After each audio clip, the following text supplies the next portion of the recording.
오늘 우리들에게 주시는 하나님 말씀은 로마서 10장 17절에서 21절 말씀입니다. 그러므로 믿음은 들음에서 나며 들음은 그리스도의 말씀으로 말미암았느니라. 그러나 내가 말하노니 그들이 듣지 아니하였느냐? 그렇지 아니하니 그 소리가 온 땅에 퍼졌고 그 말씀이 땅끝까지 이르렀도다 하였느니라. 그러나 내가 말하노니 이스라엘이 알지 못하였느냐? 먼저 모세가 이르되 내가 백성 아닌 자로서 너희를 시기하게 하며 미련한 백성으로서 너희를 노엽게 하리라 하였고, 이사야는 매우 담대하여 내가 나를 찾지 아니한 자들에게 찾은 바 되고 내게 묻지 아니한 자들에게 나타나노라 말하였고, 이스라엘에 대하여 이르되 순종하지 아니하고 거슬려 말하는 백성에게 내가 종일 내 손을 벌려놓으라 하였느니라. 아멘. 사랑하는 성도 여러분, 주의 크신 은총이 충만하기를 축원드립니다. 어느 아이가 아주 작은 씨앗 하나를 손에 들고 있었습니다. 그러면서 이 아이가 아버지에게 물어봤습니다. 아버지, 이 씨앗 안에 정말 큰 나무가 들어있나요? 아버지가 이렇게 말합니다. 그래, 지금은 안 보이지만은 이 안에 나무가 들어있단다. 아이는 씨앗을 아무리 봐도 나무가 보이지 않았습니다. 가지도 없고 잎도 없고 줄기도 없었습니다. 그래서 아이는 말합니다. 아버지, 내 눈에는 아무것도 안 보이는데요. 아버지가 이렇게 말합니다. 보이지 않는다고 없는 것은 아니란다. 아이는 씨앗을 땅에 심었습니다. 하루가 지나고 이틀이 지나도 아무런 변화가 없었죠. 그러나 시간이 지나는 동안에 땅속에서 씨앗이 갈라지고 뿌리가 내려가고 생명이 움직이고 있었습니다. 그리고 어느 정도 시간이 지난 후에 작은 싹이 땅을 뚫고 올라왔죠. 그래서 이 땅을 뚫고 온 그 작은 싹이 나무에는 큰 나무가 만들어지게 된 것입니다. 성도 여러분, 믿음이라는 것이 바로 이것입니다. 사람들은요, 눈에 보이는 것만 믿고 결과가 나오면 확신하고 그리고 어떤 설명이 끝나면 받아들이죠. 그런데 믿음이라는 것은요, 아직 다 보이지 않는데도 아직 결과가 손에 잡히지 않고 그 결과에 대한 설명을 내가 다 듣고 이해되지 않는다 할지라도 그 안에 감추어져 있는 진실과 생명과 진리를 신뢰하는 것이 믿음입니다. 그러므로 오늘 제목에 있는 것처럼 믿음은 신비입니다. 이 믿음은 신비다라는 말은 비합리적이다 그런 뜻이 아닙니다. 인간의 눈과 계산으로는 다 헤아릴 수 없는 그런 이 차원을, 그런 신비로운 것을 품고 있다라는 것으로 말할 수 있습니다. 지금 우리가 살고 있는 이 시대에 현대인들이 가지는 가장 큰 질병 중에 하나는 이러한 신비를 잃어버렸다라는 데 있습니다. 뭐 여러 가지 이유가 있겠지만 가장 대표적인 것이 바로 과학적으로 모든 것을 다 설명할 수 있다라고 생각하는 인간의 교만이죠. 아직 과학적으로 해명되지 않는 어떤 현상을 보아도 지금은 아니지만 나중에는 분명히 알게 되겠지 하는 생각입니다. 다 알 수 있다라는 것, 혹은 다 알고 있다라는 이러한 교만이 우리의 살아가는 삶 속에서 신비를 증발시키고 그것을 받아들이지 못하게 한 것입니다. 그런 점에서 지금 우리가 살고 있는 이 시대는 이 신비의 믿음, 이 믿음을 우리가 가지고 그 믿음을 이 마음속에 새기면서 살아가는 가장 어려운 시대다, 그렇게 말할 수 있습니다. 신비를 받아들이지 않고 그것을 마음속에 새기지도 않고 그리고 그것에 대해서 인정하지 않고 살아가는 현대인들에게 기독교의 이 복음을 증거하고 그들이 귀 기울여서 그 복음을 영접해서 하나님 곁으로 오게 하는 것은 마치 앞을 보지 못하는 사람에게 이 세상을 보게 하는 것처럼 어려운 일이기 때문입니다. 그렇다면은 이 같은 이 믿음이 신비다라고 말하는데 왜 이 믿음이 신비인가? 다시 한 번 더 우리가 생각해 보고자 합니다. 두 가지 때문에 더욱더 믿음이 신비인 거예요. 제일 먼저는 믿음의 대상인 하나님이 신비이기 때문입니다. 피조물인 우리에게 하나님은 너무나 높고 크고 깊으신 분입니다. 그분은 온 우주의 창조주가 되시고 우리는 하나님의 피조물이죠. 그렇기 때문에 우리는 하나님에 대해서 알 수도 없고, 그리고 하나님이 어떻게 움직이는지, 어떻게 일하고 계시는지, 또 왜 이렇게 일을 하시는지 알 수가 없어요. 더더욱도 하나님이 지금 일하고 계시는 것을 우리 인간들이 통제할 수도 없다라는 것입니다. 그렇기 때문에 사도 바울은 이러한 창조주 하나님에 대해서 그가 분명히 경험하고 알았기 때문에 에베소서 4장 6절에 이렇게 말합니다.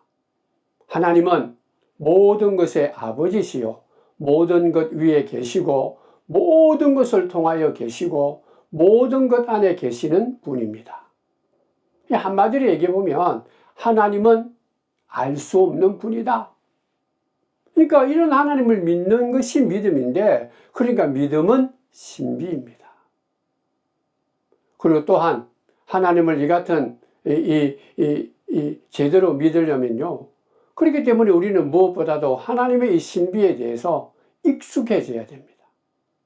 내가 알고 있는 것은 하나님에 대해서, 신비로운 그 하나님에 대해서 정말 억만분의 1도 안 된다는 사실, 그걸 우리가 기억하면서 우리는 이 신비의 하나님을 계속적으로 알도록 힘쓰고, 그리고 하나님 앞에 서 있어야 된다. 여기서 우리가 하나 깨닫는 것은 무엇인가 하면, 이같이 창조주가 되시고 우리가 정말 모든 것을 다 알 수 없는, 또 알았다 해도 정말 엄청 작은 부분만 알고 있는 우리가 하나님을 알기 위해서 가까이 가고 알기 위해서 힘쓰면 힘쓸수록 결론은 무엇인가 하면, 야, 이게 더욱더 모르겠다라는 거예요. 더 많은 의문이 생긴다라는 것입니다. 사랑하는 성도 여러분, 믿는다라는 것은요, 내가 다 안다라는 것이 아니에요. 내가 다 깨달았다는 것이 아니에요. 믿는다라는 것은 아무 의문이 없이 의심하지 않고 믿는다라는 것이 아니에요. 많은 의문도 있고, 그리고 또 다 깨닫지 못하고 다 우리가 헤아리지 못한다 할지라도 하나님의 그 은혜와 하나님의 사랑, 하나님이 선하신 분이다, 창조주가 되신다, 나를 죄에서 구원해 주시는 분이다, 그거 믿고 내 자신을 온전히 하나님 앞에 맡기는 것이 바로 참된 믿음입니다. 또 하나 믿음이 신비인 이유는 뭔가 하면, 이 믿음의 주체이신 하나님을 믿는, 그 하나님을 영접하는 인간도 신비 덩어리이기 때문입니다. 특별히 인간이 갖고 있는 이 마음이 신비입니다. 지금 우리가 살고 있는 이 시대는 과학과 의학이 엄청나게 발달된 그런 시대에 살고 있습니다. 그래서 이러한 과학으로 인해서, 또 하면 의학의 분야로 인해서 지금 더더욱도 많이 발전된 것이 뇌에 대한 얘기입니다. 뇌과학이 굉장히 발달되었다고 합니다. 근데 그 발달된 뇌과학 세계 속에서도 아직까지 좀 부족한 게 하나 있는데, 인간이 갖고 있는 마음입니다. 우리가 마음이라고 부르는 이것이 어떻게 작동되는지, 그리고 또 우리가 내 마음을 내 마음대로 다스리지 왜 못하는지, 그래서 이 마음이 내 주인인지 내가 마음의 주인인지 이걸 풀지 못하는 것이, 아무리 최첨단의 과학과 의술이 있어도 인간의 마음을 다 알 수가 없다고 합니다. 성경은 말하죠. 믿음은 이 같은 마음에서 시작된다. 마음에서 시작되어서 우리 인간 전체의 존재 전체로 하나하나 퍼져나가는 것이다. 그렇기 때문에 먼저 우리가 믿기 위해서는 마음을 잘 알고 마음을 잘 다스려야 한다. 근데 앞서서 얘기했듯이 이 마음을 알고 다스리는 것이 너무 어렵다라는 거죠. 성경에도 사도 바울은 그렇게 고백합니다. 이 마음의 어려움을요. 특별히 로마서 7장에 보면 자신의 마음을 도무지 이해할 수도 없고 제어할 수도 없다. 통제할 수 없다. 그렇게 말했죠. 자기가 자기 마음을 가만히 살펴보니까 두 개의 마음으로 나눠져 있다는 거예요. 근데 나눠진 이 두 마음이 서로 싸운다는 거예요. 선한 마음으로 따라가려고 하면 악한 마음이 자꾸 끌려가고, 악한 마음으로 생각하면 선한 마음으로 끌려가고, 자기가 어떻게 해야 될지 모르겠어요. 갈팡질팡한다라는 거죠. 성도 여러분, 이렇던 믿음이라는 것은요, 내가 다 할 수 없는, 내가 감당할 수 없는, 내가 통제할 수 없는 이러한 마음으로, 신비의 마음으로, 또한 다 할 수 없는 신비로운 하나님과 인격적인 관계를 맺고 현실 세계에 살아가는 것이 믿음입니다. 그러므로 한마디로 신비로운 마음을 갖고 있는 우리 인간이 신비의 존재이신 하나님 앞에 하나님과 관계를 맺는 것이, 그 하나님을 영접하고 하나님과 깊은 교제하는 것이 믿음이기 때문에 믿음은 신비인 것입니다. 그러므로 엄밀하게 얘기해 보면 믿음이 어떻게 시작되고 자라는지 우리가 이 눈으로 보고 확실하게 얘기하고 우리가 깨닫기가 힘든 거예요. 그렇기 때문에 결정적으로 사람이 원하는 대로, 또 내 자신이 원하는 대로 믿음을 만들 수가 없는 것입니다. 우리가 믿음을 가지고 믿음으로 우리가 이 땅에 살아가기를 원한다면, 믿음의 삶이 이루어지고 믿음으로 가장 복 있는 삶을 살기를 원하는 유일한 방법은 이 믿음이 신비다. 이걸 먼저 우리가 받아들이는 거예요. 인정하는 것입니다. 기억하는 것이죠. 그렇기 때문에 이 신비의 일을 익숙해지고 그 신비를 터득하고 익숙하게 신비롭게 사는 법을 개발하고 힘쓰는 것, 배우는 수밖에 없는 거예요. 내가 만들 수 있는 게 아니에요. 세상이 만들 수 있는 게 아니에요. 과학이나 의술이 만드는 게 아니다라는. 제가 어릴 때 초등학교, 옛날엔 국민학교였죠. 초등학교 때 소풍 가서 가장 기다렸던 시간 중에 하나가 보물찾기 시간이었습니다. 선생님들이 아이들이 보지 않는 사이에 종이 쪽지를 이곳저곳에 숨겨놓죠. 근데 만약에 선생님이 아무도 찾을 수 없는 곳에다가 이 종이 쪽지를 다 숨겨 놓는다면 그 선생님은 보물찾기 게임을 모르는 사람과 같은 거예요. 보물찾기 게임을 하는 가장 큰 이유는 뭐예요? 숨겨놓은 쪽지를 아이들이 발견하고 그것으로 인해서 상을 타는 기쁨, 그것을 주기 위해서 보물찾기를 하는 것입니다. 그러니까 아이들이 쉽게 발견한 그 선물을 받게 하는 거죠. 그렇기 때문에 숨겨놓기는 하지만은 조금만 주의 깊게 보면 그 쪽지를 찾을 수 있도록 적당하게 숨기는 것이, 그게 바로 이 보물찾기의 가장 큰 중요한 점입니다. 믿음의 여정, 보물찾기에 비유할 수 있습니다.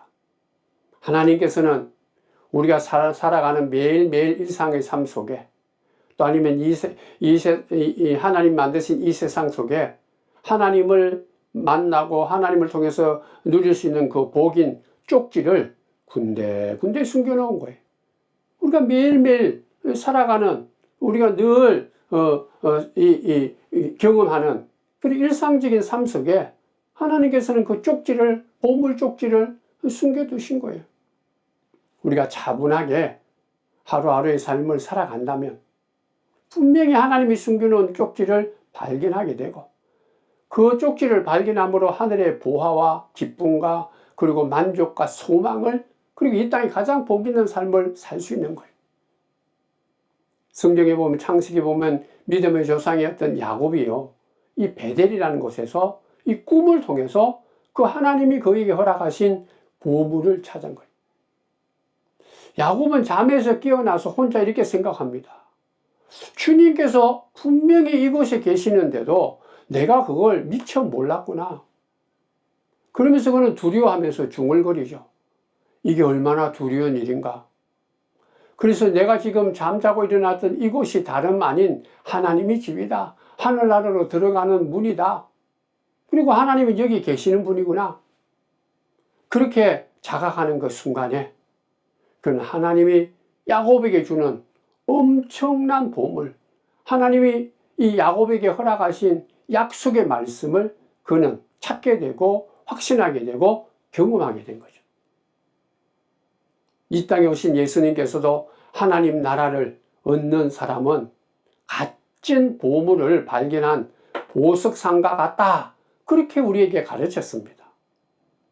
하나님은 이 피조 세계 안에, 그리고 우리의 존재 안에, 그리고 우리가 살아가는 일상적인 삶 속에 하나님을 생각하고 하나님을 찾을 수 있고 하나님을 기억할 수 있는 그런 이 보물 쪽지를 숨겨 놓으셨다는, 그 쪽지를 통해서 우리가 하나님의 보물, 하나님의 은혜, 사랑을 찾는 것입니다. 하나님은 모든 일을 하시는데 그것을 자기 자신을 드러내고 일하지 않고 은밀하게 일하십니다. 그렇기 때문에 하나님은 신비예요. 숨어 계시고 숨어 일하시는 하나님이기 때문에, 신비로운 분이기 때문에 우리는 그분이 숨겨놓은 그 보물, 그 단서들을 우리가 찾고, 그리고 또 그 찾을 수 있도록 힘쓰고 애쓰고 살아가는 것이 믿는 자의 바른 자세입니다. 그래서 그 단서들을 찾을 때 하나님을 경험하게 되고 하나님을 만나게 되고, 만난 자들은 인간이 얻을 수 없는, 이 세상에서는 누릴 수 없는 엄청난 기쁨과 소망과 영광을 누리는 겁니다. 실제로 보물을 잘 찾는 아이들을 보면요, 굉장히 이 관찰력과 집중력이 있는 아이예요. 근데 그저 이 상품에만, 상에만 욕심이 사로잡혀서 허둥대는 아이들은요, 막 돌아다니기는 많이 돌아다니는데 뭔가 힘은 쓰는데 하나도 못 찾는 것을 알지 않습니까? 지금 우리가 살아가는 삶의 이 일상적인 삶의 방식은요, 우리가 배우고 경험하고 세상에서 주는 이러한 삶의 방식은 잘 먹고 잘 살고 눈앞에 보이는 물질적인 것, 내 욕심과 탐욕에 사로잡히게 그렇게 살도록 우리들을 만들어버렸죠. 그러니까 우리가 끊임없이 이 물질적인 소유욕이나 내 마음속에 끝없는 탐욕에 사로잡혀가지고 허둥대게 만든, 바쁘게 만든 거예요. 잠시라도 머물러서 하나님이 우리에게 보여주신, 우리에게 숨겨놓은 그 보물, 그 진리, 그 생명을 찾기 위해서 우리가 하나님을 바라보고 말씀을 생각하고 하나님 앞에 나아가는, 잠잠히 머물러 있는 시간을 빼뜨려 버린 거죠. 빼앗아 버린 것입니다. 아니, 그거보다 더 중요한 거, 잘 먹고 잘 사는 거, 네 욕심대로 살아가는 건데. 그러니까 하나님께서 우리의 일상적인 삶 속에, 우리가 살아가는 삶의 공동체 속에 숨겨놓으신 그 신비를 보지도 못하고 찾지를 못하는 거예요. 하나님이 숨겨놓은 그 신비를 찾지 못하고 보지 못하면요, 하나님께서 만드는 우리 인간의 신비로운 마음은 점점 메말라가게 되고 굳어지게 되고 어두워지게 되고 딱딱해지고 결과적으로 병들게 된다는. 그래서 우리가 이 GS에 보면, 성경에 보면 그렇게 말하죠. 그 무엇보다도 너는 네 마음을 지켜야 된다. 그 마음이 바로 생명의 근원이다. 마음을 잘 지키지 않으면, 마음이 메마르고 굳어지고 어두워지면, 딱딱해지면 죽는 거다. 생명이 거기에서 나오는 건데, 사랑하는 성도 여러분, 우리가 아침에 일어나서부터 그리고 우리가 일상적인 삶을 살아가는 순간순간마다 하나님 앞에 머무르는 시간이 필요한 이유가 여기 있는 거예요.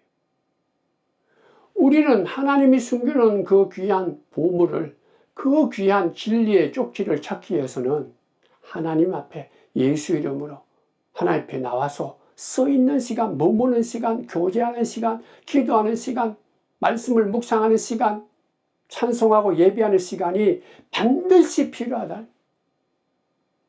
하루를 시작하는 첫 시간을 구별해서 하나님 앞에 짧은 시간이라도 잠잠히 머물러 있는 시간이 필요해요. 말씀을 듣고 기도하는 시간. 그럴 때 우리의 마음이 새롭게 되는 거예요. 하나님을 통해서 우리의 마음이 새롭게 변화되어서 하나님이 원하시는 그런 마음으로 우리가 변화되어서 조율되어서 하나님이 우리에게 주시고자 하는 그 보물을 찾을 수 있는 눈과 이 마음을 가지게 되는 거죠. 그리고 또 하루를 마치게 되면 또다시 하나님 앞에 잠잠히 머물러서 하루 동안 지켜주시고 함께 해주심을 감사하고 또한 내 생활을 돌아보면서 회개하고 반성하면서 더더욱 하나님 옆에 나아가는 그런 시간이 필요하다는 것.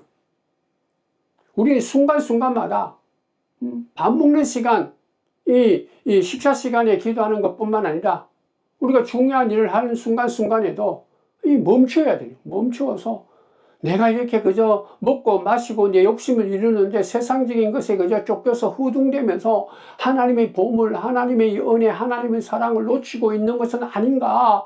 내 마음이 세상 것들 때문에, 우상 때문에 막 분산되어서 이리저리 헤매고 있는 것은 아닌가 살펴야 된다. 우리가 하나님 앞에 예수 이름으로 날마다 서 있고 내 자신의 이 신비의 마음을 살피면 살필수록 하나님의 신비에 대해서 눈이 뜨게 되고 내 마음이 열리게 되고 신비에 우리가 경험하게 되고 그리고 또 그 신비에 내 자신을 온전히 맡길 수 있는 믿음을 가질 수 있는 것입니다. 오늘 말씀에는요, 이러한 이 신비가 하나님과 믿는 사람뿐만 아니라 복음을 전하는데도 신비롭다 그렇게 가르칩니다.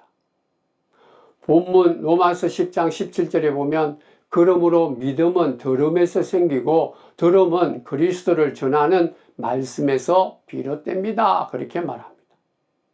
분명히 믿음이 시작하는 것은 들음에서 시작된다라고 말하지만은 이 중요한 것은 이 복음을 듣는다 해서 다 믿음이 생겨나는 것은 아니다라는 거예요. 듣고도 믿지 않는 사람들이 많다라는 것이죠. 오늘 말씀 로마서 10장 21절에도 보면 이스라엘 백성들의 그 끝없는 불신앙에 대해서 말합니다. 하나님께서는요, 이스라엘 백성들이 하나님께로 돌아오기 위해서 수많은 선지자들을 그들에게 보냈죠. 내게로 오라. 나에게로 오는 자가 산다. 이사야를 보내고 예레미야를 보내고 아모스를 보내고 미가를 보내고 수많은 이 예언자를 보냈는데도 그들이 하나님 말씀을 들었음에도 불구하고 하나님께로 나오지 못했죠. 또 그뿐만 아니라 오늘 말씀에도 보면 그같이 복종하지 않고 불신앙으로 자기 멋대로 살아가는 그들에게 하나님께서 이렇게 말합니다. 복종하지 않고 거역하는 백성에게 나는 온종일 내 손을 내밀었다. 온종일 마지막 한 사람이 돌아올 때까지라는, 마지막 한 사람이 돌아올 때까지 완고한 불신앙의 사람들을 부르시기 위해서 하나님께서 팔을 뻗으셨다. 그러한 하나님을 기억해라. 바울에게 얘기하는 거예요. 이 포기하지 않았다라는 거예요. 불신앙으로 하나님께 돌아오지 않는 이 말씀을 들었음에도 돌아오지 않는 그들에게 그래도 하나님께서는 포기하지 않았다. 바울은 오늘 그 말씀을 분명히 깨닫고 그도 끊임없이 자기 종족인 유대인들에게 먼저 가서 복음을 전거했어요. 근데 그들은 듣기는 들었는데 돌아오지는 않았어요. 이방인들보다 훨씬 적게 돌아온 거예요. 그럼에도 불구하고 바울은요, 수많은 이 도시에 다니면서 복음을 전거할 때 제일 먼저 그래도 유대인들에게 갔어요.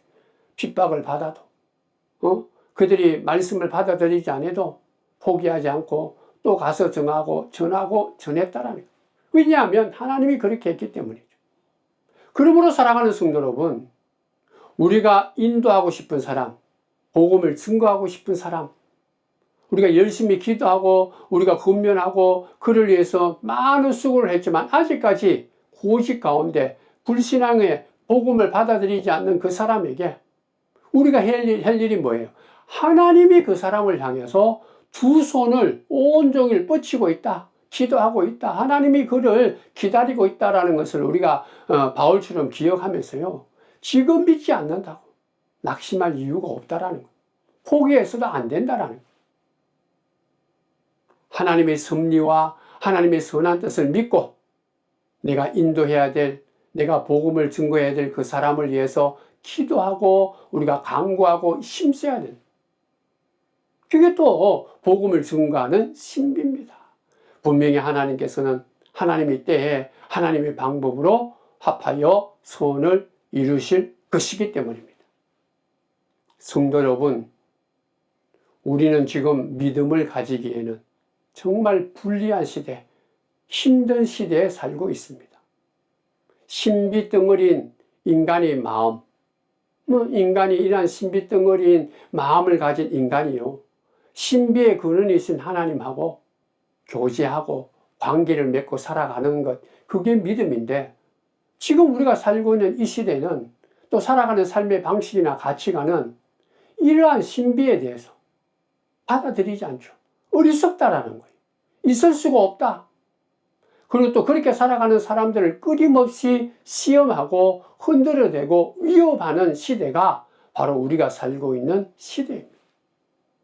그렇기 때문에 우리는 더더욱더 이 시대를 잘 분별하고 이 시대에 하나님이 원하시는 삶이 무엇인가를 마음속 깊이 날마다 우리는 이 신비의 하나님과 깊은 교제를 갖기 위해서 신비의 마음을 갖고 있는 우리가 예수 이름으로 하나님 앞에 나가서 하나님 앞에 서 있는 하나님의 신비를 우리가 마음속으로 체득할 수 있도록 더 많이 힘써야 돼요. 그게 바로 영적인 훈련이에요. 기도하고 말씀을 듣고 배우고 예배하고 또 하나님께 맡은 사명을 감당하기 위해서 전도하는 삶이죠.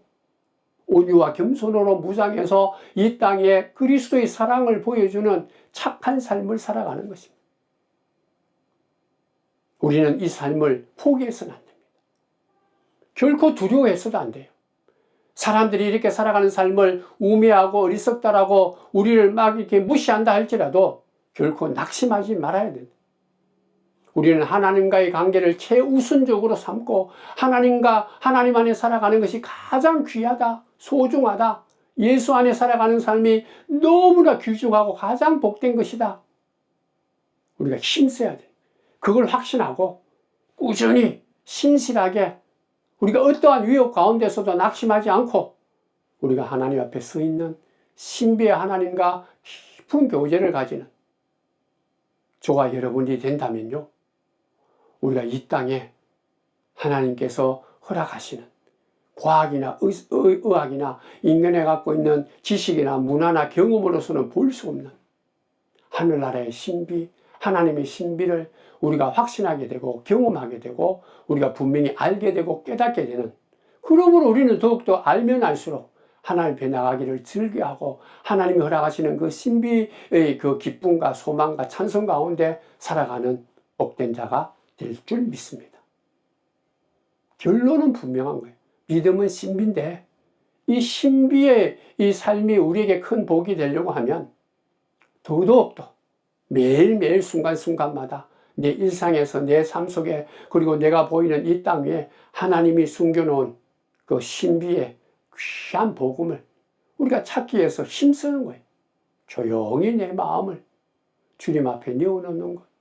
어떤 일이든 간에 십자가 지신 예수님 앞에 내 자신의 모든 것을 내어놓는 기도하는 시간, 그리고 또 하나님과 함께 하기를 힘쓰는 그 시간, 마음을 모으는 시간이 있으면 있을수록 하나님께서는 우리에게 이 놀라운 신비의 역사를, 하나님의 이 놀라운 축복을 깨닫게 해주시고 우리가 이 땅에 살아갈 때 하나님 안에서 자유롭고 기쁨이 있고 행복이 있고 세상에서 누릴 수 없는 엄청난 소망을 가지는, 누리는, 그러므로 하나님 안에 있는 이 신비 믿음을 가장 귀하게 여기는, 소중하게 여기는, 그리고 이 믿음 신비를 지켜나가기 위해서 힘쓰는 복된 자가 될 줄 믿습니다. 기도하겠습니다. 하나님 참 고맙습니다. 믿음은 신비나 깊이 깨닫고 그저 우리가 눈으로 보이는 이 세상적인 지식이나 그리고 또 과학이나 내 경험으로 그 신비의 하나님을 내가 다 아는 것처럼 생각하고 또 하나님이 없어도 내가 내 마음대로 인생을 살 수 있다고 생각하는 이 교만에서 벗어나서 신비의 마음을 갖고 예수 이름으로 하나님 앞에 나가서 신비의 하나님과 깊은 영적인 교제를 할 수 있는 믿음을 도와여 주옵소서. 우리가 정말 어떠한 경우에 있든지 간에 나에게 허락하신 이 신비의 복음의 이 쪽지를 찾을 수 있도록 아침부터 저녁까지 시간을 내어서 그리고 또 아침의 시작을, 하루의 마감을 하나님 앞에 설 수 있는 십자가 든든히 붙잡고 예수 이름으로 하나님 앞에 나가는 영적인 훈련을 하는 신비의 그 믿음으로 나아가는, 기도하는 것, 말씀을 듣는 것, 예배 생활에 온 정성을 다하는 이 신비의 축복을 얻는 것이 가장 복되고 귀하고 아름답고 가장 잘한 일이다 고백하는 믿음의 사람들 다 될 수 있도록 복 내려 주옵소서. 예수님의 이름으로 기도드리옵나이다. 아멘.